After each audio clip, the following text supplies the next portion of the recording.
नका पाठू पुढे आपल्या कबोबलांनी सुदामजीला डायरेक्ट थेट मात्र द्वारकेमध्ये येऊन पोचवलं आणि द्वारकेमध्ये आल्याच्या नंतर तरी सुद्धा डोळा उघडला सुदामजीचा आणि सुदामजीचा डोळा उघडल्याच्या नंतर सुदामजी म्हणत अरे मी कुठे आलो कुठे होतो इथे कसं काय आलो हरे दामा हरे दामा हरे कृष्णा असं काडी टिकीट सुदामजी समोर आले आणि द्वारका नगरीमध्ये आल्याच्या नंतर द्वारका नगरीची शोभा मात्र सुदामजी बघत आहे. एवढी सुंदर द्वारका नगरी आहे एवढी सुंदर द्वारका नगरी आहे. सुदामजी म्हणत आहे माझ्या बाळपणच्या मित्राची एवढी सुंदर नगरी आहे आणि या नगरीचा राजा माझा बाळपणचा मित्र कृष्ण आहे. सुदामजीला एवढा अभिमान झाला फार अभिमान झाला आणि फार अभिमान झाल्याच्या नंतर सुदामजीला वाटलं क्षणाचा विचार न करता आपण इथं थांबावं नाही डायरेक्ट थेट मात्र कोणाला विचारावं आणि कुठे कृष्ण आहे माझा देव माझा भगवंत माझा बालपणचा मित्र कुठे आहे तर डायरेक्ट मात्र त्याला बघावं.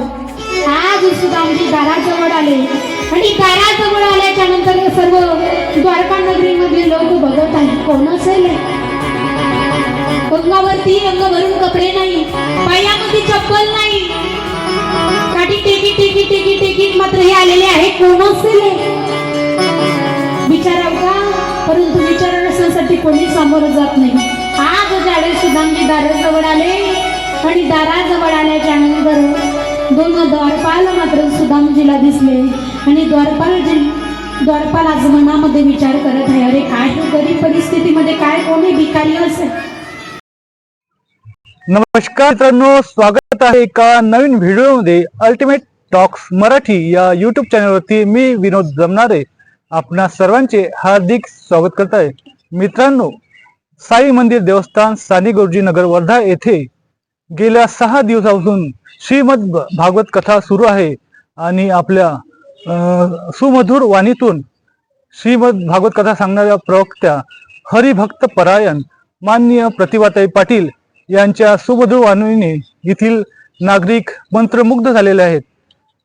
त्यामुळे अल्टिमेट टॉक्स मराठी या चॅनलला वाटलं की ताईंचा परिचय पूर्ण महाराष्ट्राला व्हावा याकरता त्यांची एक छोटीशी मुलाखत आपण इथे घेणार आहोत. तर ताईंचं मी अल्टिमेट टॉक्स मराठी या युट्यूब चॅनलवरती हार्दिक स्वागत करत आहे. सर आपलं स्वागत आहे. नमस्कार. नमस्कार. इतक्या कमी वयात आपण या आध्यात्मिक कार्यात कसे काय आल्यात? हे माझ्या आई वडिलांचे पुण्य आहे आणि मी जे म्हणजे कारण माझ्या आई वडिलाचा स्वप्न होतं की मी कथाकार व्हावी आणि अख्ख्या महाराष्ट्राला काहीतरी ज्ञान द्यावं. कारण समाज जागृत करणं हे फार मोठा विषय आहे. प्रत्येकाला हे जमत नाही कारण आधी जन्मोजन्मीचं पुण्य करावं लागते त्यावेळेस मात्र या धर्मामध्ये या नामस्मरणामध्ये उतरल्या जाते. कारण आज प्रत्येक ठिकाणी कलियुगामध्ये एवढं वाईट घटना घडत आहे, बलात्कार होत आहे, प्रत्येक फार नराधम वाढलेले आहे. मग हे जर का आपल्याला थांबवायचं असेल तर नामस्मरणापासून या जगामध्ये काहीच नाही. तुम्हाला नामस्मरण करावं लागेल. ताई, तुम्हाला या आध्यात्मिक कार्यात कोणकोणत्या अडचणी आल्या? आता याच्यामध्ये उतरल्याच्या नंतर सर्वांचं ऐकून घ्यावंच लागते. म्हणतात ना ऐकावे जनाचे आणि करावे मनाचे. अडथळे ते येणार परंतु अडथळ्याच्या समोर सुद्धा मी अनेक संकट पाहिले परंतु अनेक संकटापासून मात्र मी दूर गेली आणि आज या जागेवरती आहे. अच्छा ताई, तुम्ही हे भागवत करण्याकरता कोणकोणती तयारी करावी लागते? हे कथा ऐकण्याकरिता कथेचा अभ्यास करण्याकरिता आधी खूप मोठा त्याग करावा लागते. कारण याच्यामध्ये एवढा वेळ घालावा लागतो काही सांगावं. कारण याच्यामध्ये अभ्यास सुद्धा पाहिजे, साधना पाहिजे, थोडा त्याग सुद्धा पाहिजे आणि लोकांचं ऐकून सुद्धा घ्यावं लागतं. तेव्हा मात्र आपण याच्यामध्ये उतरल्या जातो. बरे, कथा वाचक आहे यांना कोणते शिक्षण घ्यावं लागते की काय करावं लागतं? यांना आध्यात्मिक ज्ञान घ्यावं लागते आणि माणसाच्या जीवनामध्ये आल्याच्या नंतर माणसानं आधी गुरु केला पाहिजे. जोपर्यंत आपण गुरु करत नाही तोपर्यंत हे भावसागर आपल्याला तरुण जाता येत नाही. आणि त्यामध्ये जर काही कथा आणि कीर्तन शिकायचं असेल तर आधी आपल्याला ज्ञान घ्यावं लागेल, आधी गुरु करावा लागेल. बरोबर. तुम्हाला कथा वाचक बनताना म्हणजे तुमच्या कुटुंबाचा आधार कसा मिळाला? मला कथा वाचक बनण्याच्या आधी माझ्या आई वडिलांचा फार मोठा सपोर्ट होता आणि माझ्या गुरुचा कृपा आशीर्वाद. अच्छा, ठीक. आजपर्यंत असा कोणता प्रसंग आहे का तो तुम्हाला खूप भावला कथा वाचक म्हणून? कारण भगवंताची कथा तर सर्वच भावुक करणारी आहे.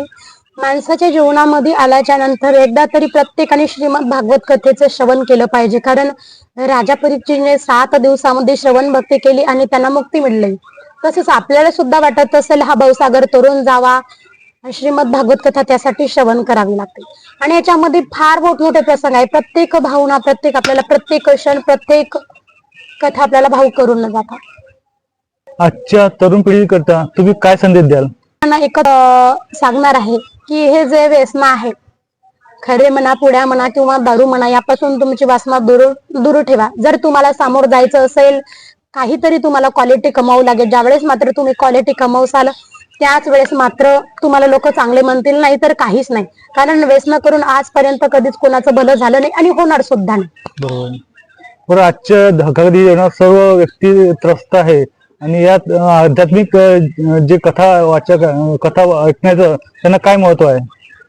कारण त्यांना जर काय हे सर्व जे काळे बाजार आहे म्हणा, त्रासलेले कोणी कोण्या बिमारीने त्रासग्रस्त झालेले आहे, कोणाला काही अशा वाईट भावनेने जे त्यांना आहे, जर त्यांना वाटत असेल यामधून मोकळं व्हावं तर त्यांना सत्संगाकडे ओढावंच लागेल. त्यामध्ये नाना प्रकारचे सत्संग आहेत.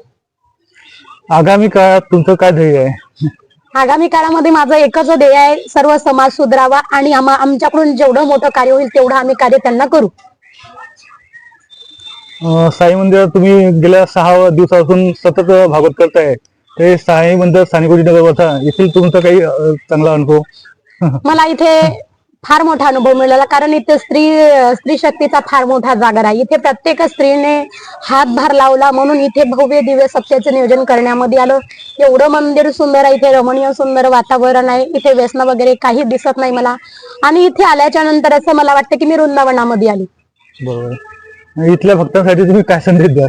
मी इथल्या भक्तासाठी एका संदेश देईल, तुम्ही हा सप्ताह कधी बंद पाडू नका. सर्वांनी सहकार्य करा. याच्यामध्ये बालगोपाल असेल, तरुण मंडळी असेल, वयोवृद्ध मंडळी असेल, सर्वांनी एकत्रित या आणि हा सप्ताहामध्ये यापेक्षाही मोठा बनवा, हीच मी सर्वांना विनंती करते.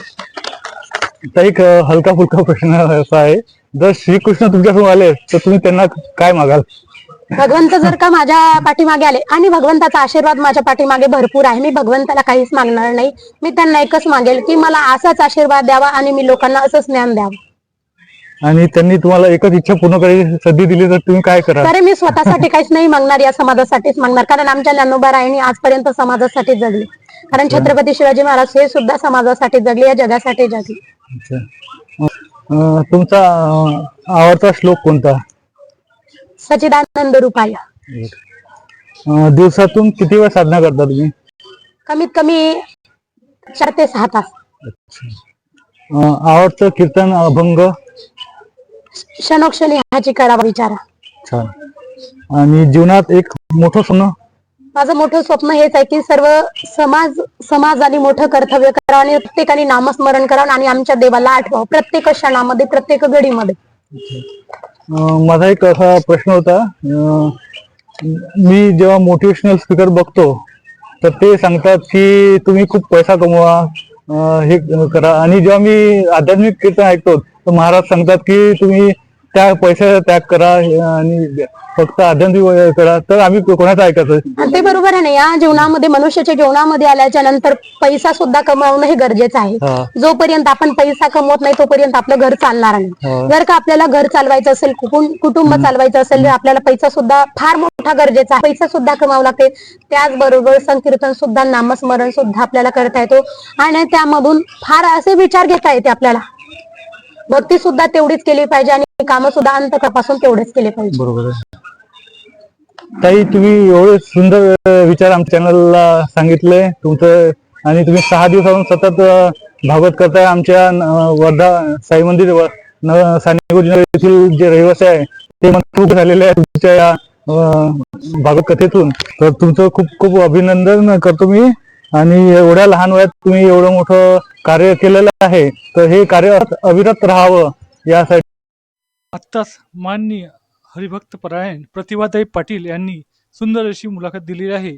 आणि त्यांच्या या मुलाखतीतून मला एक श्लोक सांगावासा वाटतो की डरना नहीं किसी के भी पैरों की नाप से, डरना नहीं किसी के भी पैरों की नाप से, आखिर में पुण्य जीत ही जाएगा पाप से। गीता में श्री कृष्ण ने अर्जुन से कहा बस यही, गीता में श्री कृष्ण ने अर्जुन से कहा बस यही, कि पहली लड़ाई जीतनी है अपने आप से, अपने आप से। धन्यवाद।